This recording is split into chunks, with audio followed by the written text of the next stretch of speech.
Bismillahirrahmanirrahim. Elhamdülillah, Kur'an ayetlerinin manalarından geldik. 126. ders 59. ayet Suratun Nisa'dan. Bu ayetler çakıra bizim Allahu Teala'ga ve Allah'ın elçisine ve Müslümanların başını tutkan başçılara tınlamaga. Euzubillahimineşşeytanirracim. Bismillahirrahmanirrahim.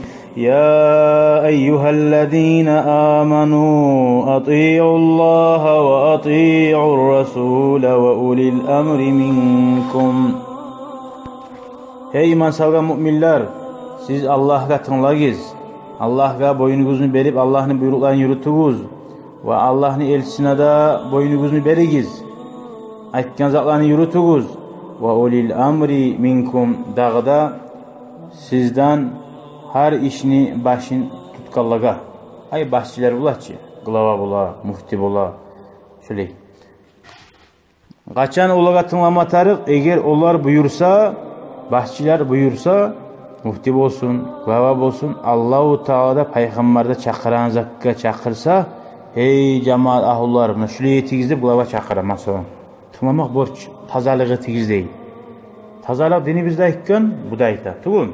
فَاِنْ تَنَازَعْتُمْ فِي شَيْءٍ فَرُدُّوهُ إِلَى اللّٰهِ وَالرَّسُولِ اِنْ كُنْتُمْ تُؤْمِنُونَ بِاللّٰهِ وَالْيَوْمِ الْآخِرِ ذَٰلِكَ خَيْرٌ وَأَحْسَنُ تَأْوِيلًا.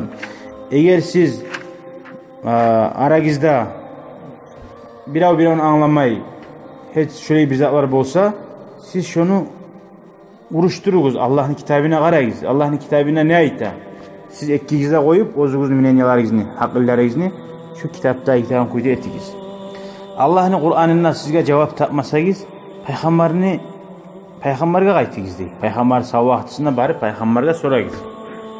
Dünyadan gitken son peygamber koygan sünnet kitapları var, hadisler. Karayız, hadislerden izleyiz. Barmış onunla size aytağınız hakka bayarlık.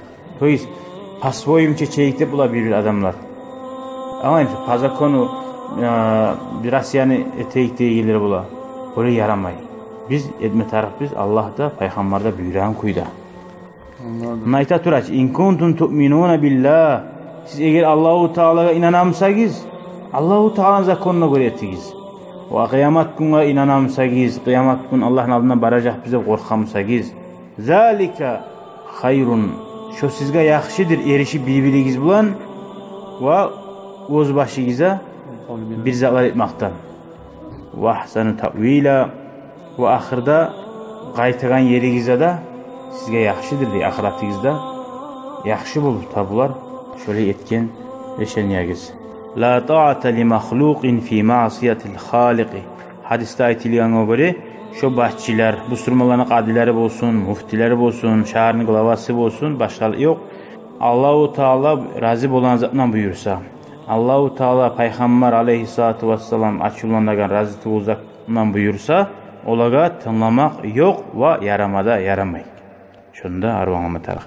Şöyle siz Allah'a inanamsayız, şu yolunu tutuğuz, ya da tutmayımsayız, şu sizge yaxşılık olmaz ve adaşmaklık olur ve ahiri korkunçluk bolur deb eskerdi. Velhamdülillahi Rabbil alemin. Vesselamu aleyküm ve rahmetullahi ve berekatuhu. شكرا يا ربي شكرا هديت قلبي شكرا نورت دربي شكرا شكرا يا